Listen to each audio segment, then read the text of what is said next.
नमस्कार. UK Marathi story वर्ल्डमध्ये तुम्हा सर्वांचं मनपूर्वक स्वागत आहे. कथा आवडत असल्यास कथेला लाईक करा, कमेंट सेक्शनमध्ये जाऊन स्वाईप करून हाईप बटन दाबा, कथा शेअर करा आणि चॅनलला नक्की सबस्क्राईब करा. विधी लिखित भाग 26. भूतकाळ. सकाळी भास्करला जाग आली. डोळे किलकिले करत त्याने उघडले. त्याला काहीतरी विचित्र जाणवले. त्याने अंगावरचे पांघरून बाजूला सारले आणि स्वतःला नग्न अवस्थेत बघून त्याला पहिले तर धक्का बसला. मग एक एक घटना त्याच्या दृष्टीपटलावर तरळून गेले. त्याने वीणासोबत केलेली जबरदस्ती आठवली आणि स्वतःचाच राग आला. हे काय करून बसलो मी? त्याने कपाळावर 2 बोट प्रेस केले. एक मिनिट, पण मी काय एवढा घाबरत आहे? तसेही कोणाला माहीत पडणार आहे? या 4 भिंतीच्या आत आम्ही काय केले रवीना तर कोणाला सांगणार नाही आणि मी तर नाहीच नाही. पण काहीही असो, मज्जा खूप आली. भास्कर बेशरमसारखा स्वतःशीच हसत बोलू लागला. त्याने कमरेभोवती टॉवेल गुंडाळले आणि बाहेर आला तर रवीना त्याला कुठेही दिसली नाही. ही सकाळी सकाळी कुठे गेली? भास्कर स्वतःशीच बडबडला. कॉलेजमध्ये गेली असेल समजून त्याने स्वतःचे आवरले. किचनमध्ये गेला तर रात्रीचे जेवण तसेच उघडे पडले होते. त्याच्यासाठी बनवत असलेली प्लेटही तशीच होती. त्या व्यतिरिक्त दुसरं खायला काही नव्हते. तो वैतागून उपाशीच बाहेर पडला. रात्री नेहमीच्या वेळेवर घरी आला तर दरवाजाला ताला होते. घरात काळाकुट्ट अंधार. दार उघडून तो आत आला तसे शिळ्या जेवणाची वास भपकन नाकात शिरली. रवीना? त्याने तिच्या रूमकडे बघत आवाज दिले, पण काहीही प्रतिसाद आला नाही. अचानक कुठे गेली असेल ही? बोलतच भास्करने शिळे अन्न डस्टबिनमध्ये टाकले. दिनकरला फोन करून रवीनाची चौकशी केली, पण ती तिथेही नव्हती. कुठे गेली असेल ही? जीवाचं तर बरं वाईट नसेल ना केले? विचार येताच त्याला धडकी भरली. नाही, एवढ्याशा गोष्टीसाठी कोण मरतो? मी एकट्यानेच मजा थोडी मारली. तिनेही तर एन्जॉय केले असेल. भास्कर स्वतःशीच बडबडला. मग रवीनाचा विचार सोडून त्याने बाहेरून त्याच्यासाठी जेवण मागवून घेतले. 3 दिवसानंतर रवीना भैरेवाडीमध्ये येऊन 3 दिवस झाले होते. भास्करने तिच्यासोबत काय केले तिने अजूनही कोणाला सांगितले नव्हते. नेहमी पुस्तकांमध्ये रमणारी ती तिने पुस्तकांना हातही लावले नाही. कुंदाताई नागसेन नेहमीसारखे सकाळी रानात जायचे ते दिवे लागण्याशिवाय घरी यायचे नाही. यावेळी ती रडून घ्यायची. रवी शाळेतून आला की त्याला खाऊ घालायची, पण एका शब्दाने मात्र बोलायची नाही. तिथे तिच्याकडे बघणाराही कोणी नव्हता. सुवर्ण आत्याकडे असताना तिच्या चेहऱ्यावरची एक रेष जरी हलली तरी काळजीने तिची विचारपूस करायची, तिला हसवण्याचा प्रयत्न करायची. आज ती मनापासून तिच्या आत्याला मिस करत होती. सरत्या दिवसागणिक तिचे शारीरिक जखमा बऱ्या होऊ लागल्या, पण मनाचे काय? त्या तर खोलवर रक्तबंबाळ झाल्या होत्या. तिचे डोळ्यातील अश्रूही सुकले होते. रवीना, आणखी किती दिवस ते थांबणार? तुझी परीक्षा जवळ आली, तुझे कॉलेज बुडत असेल. एकदा 12वीची परीक्षा झाली की मग आहोतच की आम्ही. एके दिवशी नागसेननी विषय छेडले तसे त्यांना जेवण वाढत असलेले तिचे हात अधांतरीच राहिले.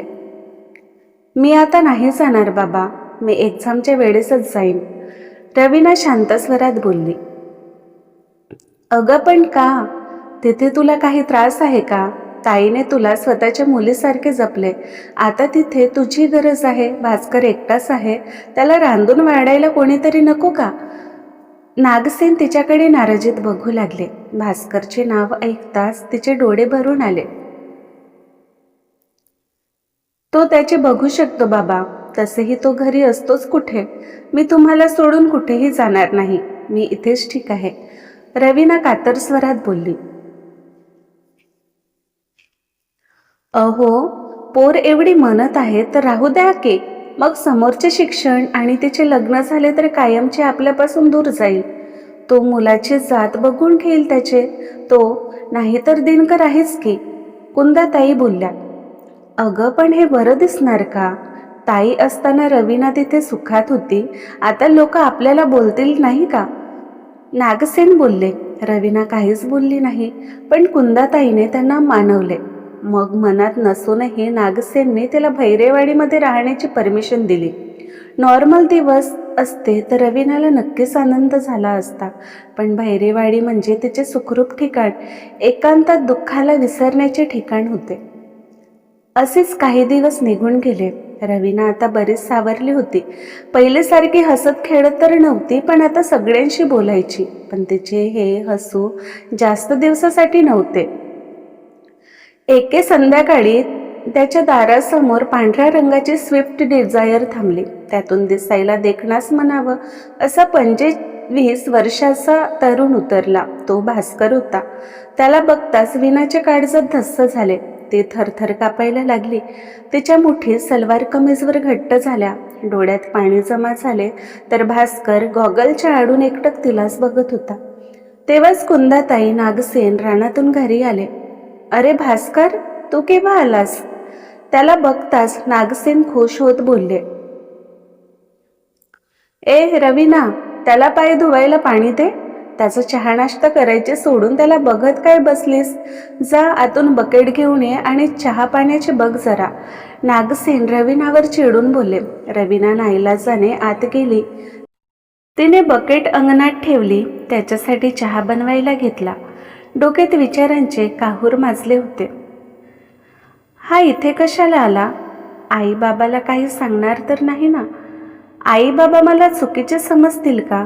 पण मी काहीच केले नाही. त्यानेच माझ्यावर जबरदस्ती केली. मी सांगू का आईला? पण आई मला समजून घेईल. वीणा तिच्या विचारात एवढी गळली की चहा उतू जात असल्याचेही तिला कळले नाही. रवीना, लक्ष कुठे आहे तुझे? पूर्ण चहा उतू गेला. आत येत कुंदाताई बोलल्या तसे घाईने तिने हाताने चहाचे टोप खाली उतरवले आणि तिला चटका बसला. डोळ्यात आसवांची गर्दी. एवढी कशी वेंदडी आहेस ग? भाजले ना आता? आईने तिचे बोट थंड पाण्यात टाकले.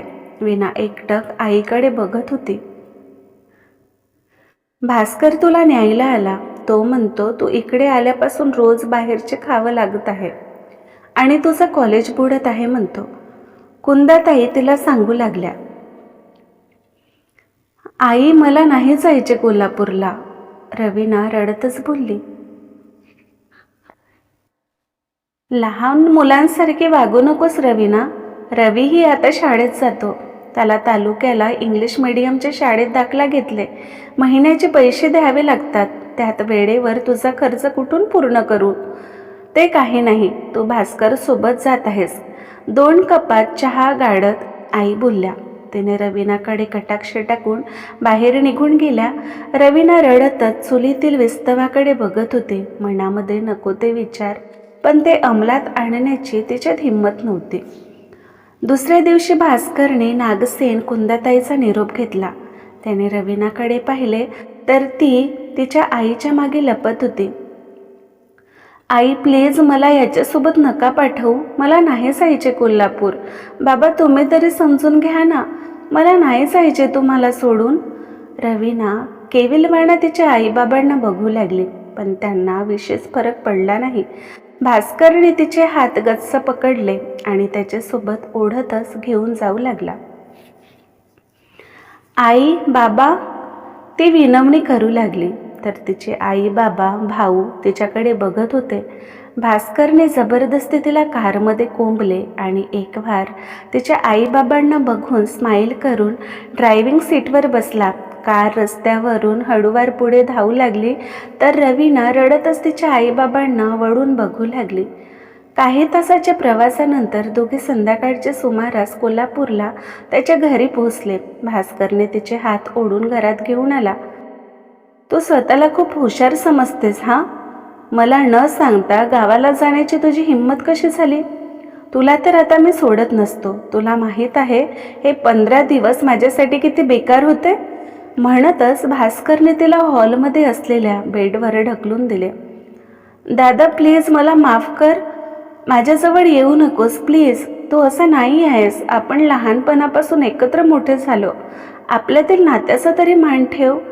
वीणा हात जोडून त्याला विनवू लागली.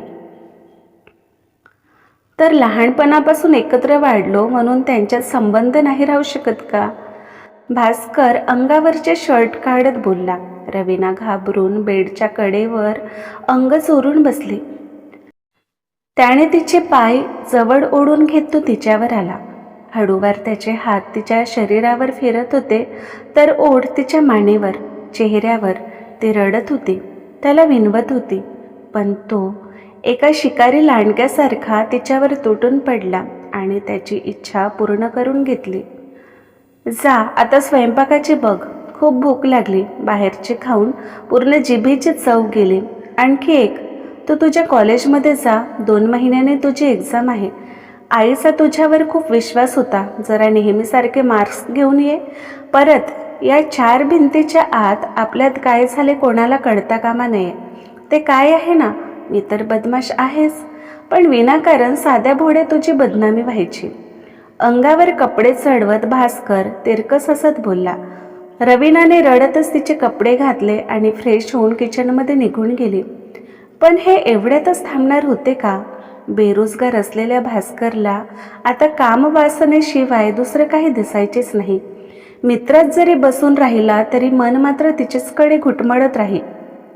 त्याला जेव्हा वाटेल तेव्हा तो त्याची इच्छा पूर्ण करून घ्यायचा आणि रवीना सहन करायची. कोणाला बोलूही शकत नव्हते. पण एके दिवशी मात्र भास्करने कहरच केला आणि वीणा कायमची अडकली त्या दलदलीत. भूतकाळ. रवीनाचे 12वीचे पेपर सुरू झाले. या काळात रवीनाने मनापासून अभ्यास केला, पण भास्कर घरी आला की तिचे अर्धे मन त्याच्याकडेच. तो कुठून तरी येईल आणि तिला त्रास देईल, पण भास्करनेही तिला या दरम्यान त्रास दिले नव्हते.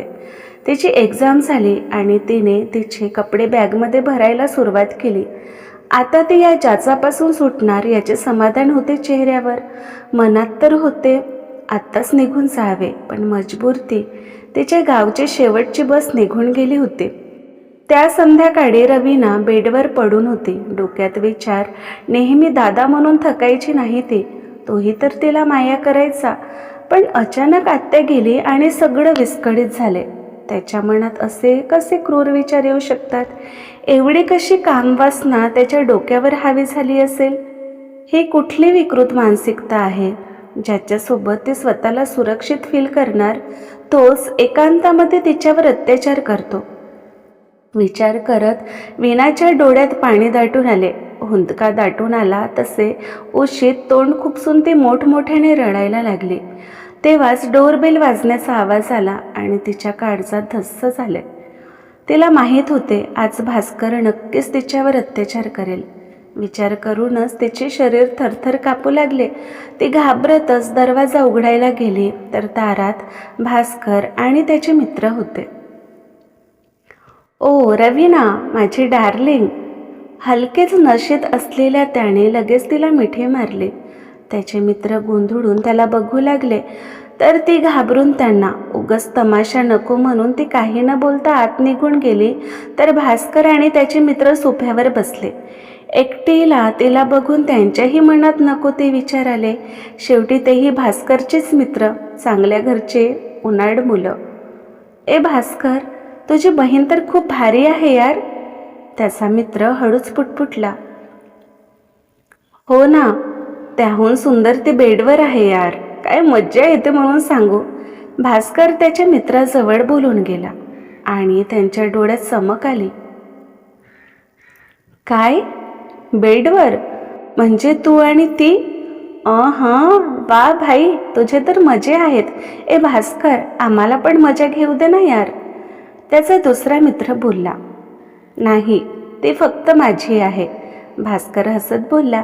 तसे त्यांच्या मित्राचे चेहरे उतरले. ए भास्कर, आम्ही तुझे मित्र आहोत ना यार. आजवर आपण प्रत्येक गोष्ट वाटून घेतली, मग ही का नाही? हवं तर आम्ही तुला त्या बदल्यात पैसे देतो. त्याचा दुसरा मित्र त्याला विनवत बोलला आणि पैशाचे नाव ऐकून त्याच्या डोळ्यात चमक आली. ओके, मग पहिले पैसे टाका, मग ती काही वेळासाठी तुमची. भास्करने विनाचा सौदा केला.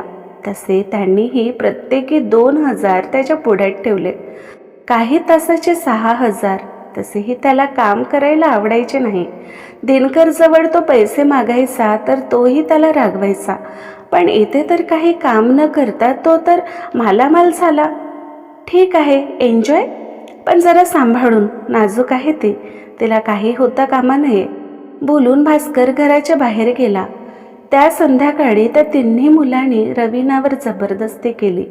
ती विरोध करून थकली.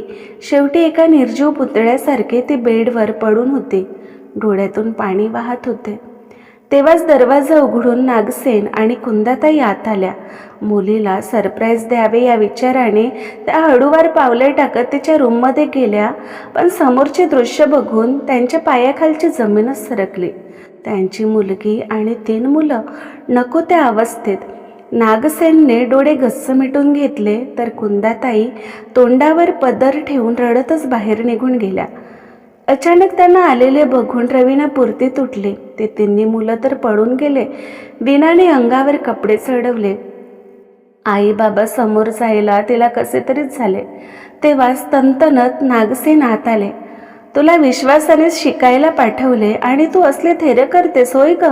काय कमी होते म्हणून तू असे वागलीस? नागसेनने कमरेचा पट्टा काढला आणि विनाला मारायला सुरुवात केली. पहिलेच भास्कर त्याच्या मित्राचे अन्याय सहन करून थकली ती, त्यात पट्ट्याचा मार. तरीही तिची तिच्या आईबाबांना विनवण्याची धडपड. बाबा बाबा ऐकून घ्या, मी काहीच केले नाही बाबा.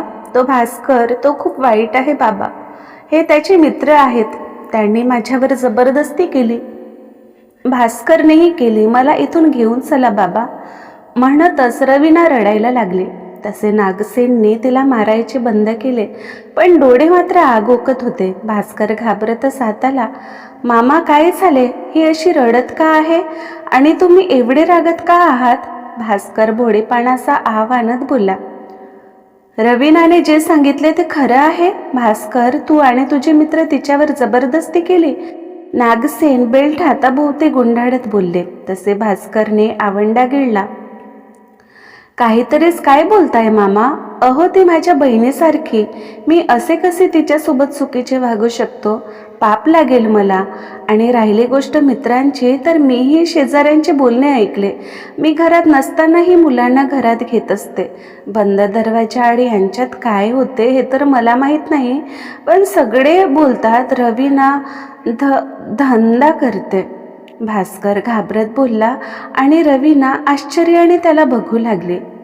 नीच माणसा, तुझी हिंमत कशी झाली मला असे बोलायची? अरे चांडाळा, तुला नातेगोती महत्वाचे नाही. तू माझ्यावर वाईट नजर ठेवून होतास आणि आता मलाच बदनाम करायला निघालास. रवीनाने त्याला हाताने मारायला सुरुवात केली. बघा बघा मामा, मी भोळा भाबडा एकदा घरातून बाहेर गेलो की कधी परत येईल मलाही माहीत नाही. आणि हिच्यावर लक्ष ठेवायला कोणी नाही म्हणून हिने तिचा धंदा सुरू केला. नाहीतर हिला खर्च करायला पैसे कुठून आले असते? भास्कर स्वतःचा बचाव करत बोलला.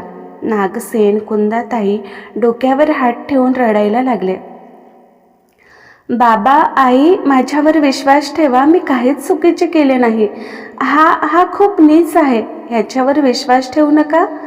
रवीना त्याच्या जवळ बसून रडतच त्यांना समजवण्याचा प्रयत्न करू लागली. आम्ही आमच्या डोळ्याने सगळं पाहिले रवीना, तरीही आम्ही तुझ्यावर विश्वास ठेवू? आम्ही आलो तेव्हा भास्कर घरी नव्हताच. तूच होतीस ना त्या मुलांसोबत? शी, तुला आमची मुलगी म्हणायलाही लाज वाटते. कुंदा चिडून बोलल्या. रवीना मान खाली घालून रडायला लागली. अहो, आता काय करायचे? आम्ही एवढे विश्वासाने हिला शिकायला पाठवले. शिकून नाव मोठं करेल वाटलं, पण ही तर आपल्याला बदनाम करायला निघाली. कुंदाताई रडतच बोलल्या. मामा, मामी, मी एक सुचवू? म्हणजे बघा, तुम्हाला पटत असेल तर. तसेही रवीनाने तिचा धंदा सुरू केलाच. आता ती काय शिकणार? तसेही आमच्या गल्लीत ते बदनामच आहे. मी काय म्हणतो, तुमच्या फाटक्या झोडीत तुमच्या इज्जत शिवाय दुसरे आहेच काय?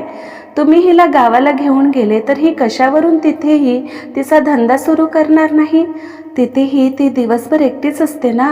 तर मी म्हणत होतो, तुम्ही रवीच्या शिक्षणाचे बघा, तोच चांगलं शिकून तुमचे नाव कमावेल. हिला हिचा धंदा करू द्या. तसेही इथे तिला कोण ओळखतो? भास्कर बोलला. काहीतरी काय बोलतोस भास्कर? अरे कशीही असली तरी मुलगी आहे आमची, असे कसे तिला या दलदलीत ठेवणार? नागसेन बोलले. बघा बा, मी आपले सांगायचे काम केले. असं नको व्हायला, रवीनामुळे तुम्हाला तुमचे गाव सोडावं लागेल. भास्कर त्याची चाल खेळत बोलला. रवीनाच्या रूपात अलादीनचा दिवा त्याच्या हातात लागला असताना तो असेच जाऊ देणार नव्हता. रवीनाचा सौदा करून तो कितीतरी पैसा बिना मेहनतीने कमावणार होता. मामा जास्त विचार करू नका.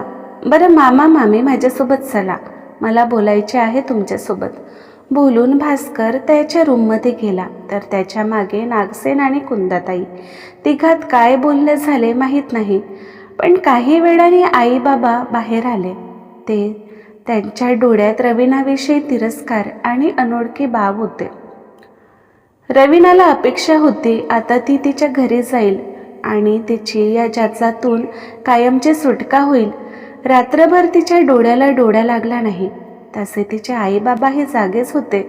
सकाळ झाली तसे आईबाबा गावाला जायची तयारी करू लागले. विनाही तिची आवरू लागली. तुला आमच्यासोबत यायची काही गरज नाही.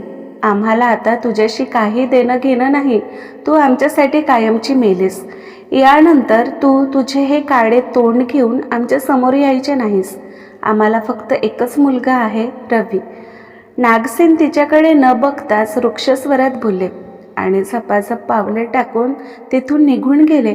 त्यांच्या पाठी कुंदाताईही. रवीना त्यांना आवाज देत त्यांच्या मागे धावणारच की भास्करने तिचे दंड पकडले. तुझ्या आईबाबांनी तुझ्या धंद्याला परमिशन दिली. आता तू धंदा करायचेस आणि मी त्याचे पैसे कमवणार. भास्कर गडगडाटी हसायला लागला तर ती तुटलेल्या अवस्थेत तिच्या आईबाबांना जाताना बघतच राहिली. Flashback end. कारच्या हॉर्नच्या आवाजाने विना दचकून जागी झाली. भर एसीतही तिला दरदरून घाम फुटला होता. क्युटी पाय, आपण कुठे थांबायचे का?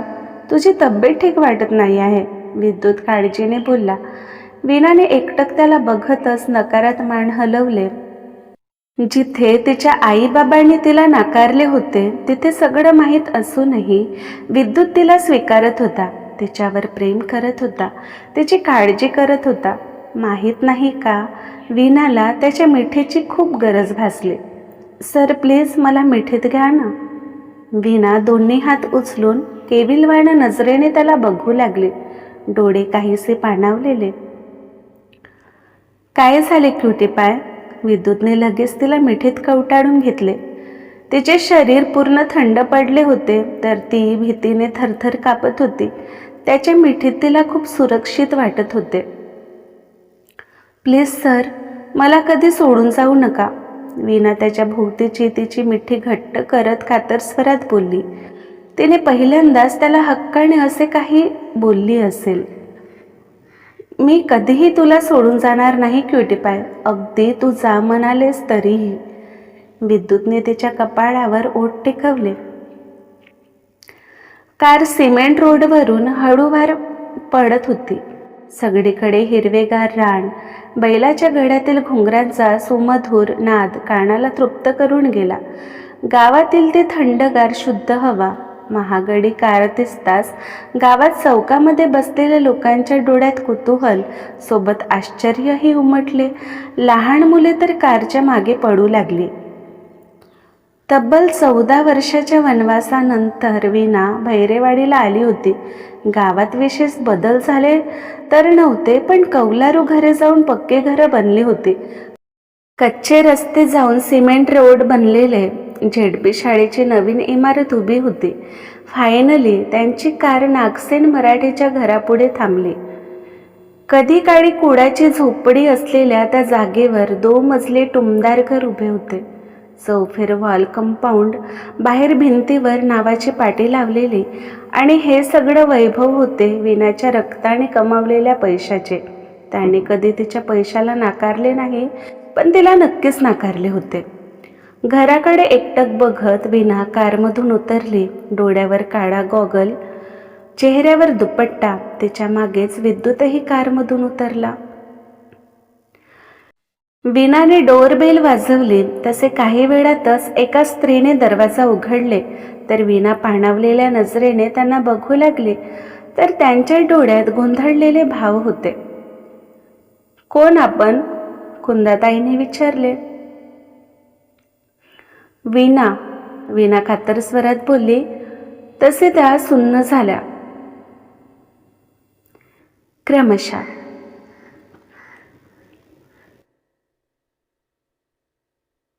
इथे मला कोणाच्याही भावना दुखवण्याचा हेतू नाही. वर लिहिलेले प्रत्येक मुलाला लागू होतो असे नाही. मी विकृत मनस्थितीच्या मुलांविषयी इथे मेन्शन केले आहे, त्यामुळे कोणी मनाला लावून घेऊ नये. काही चूकभूल झाल्यास माफी असावी. तर आजचा भाग कसा वाटला कमेंटमध्ये नक्की सांगा. लवकरच भेटू पुढील भागात.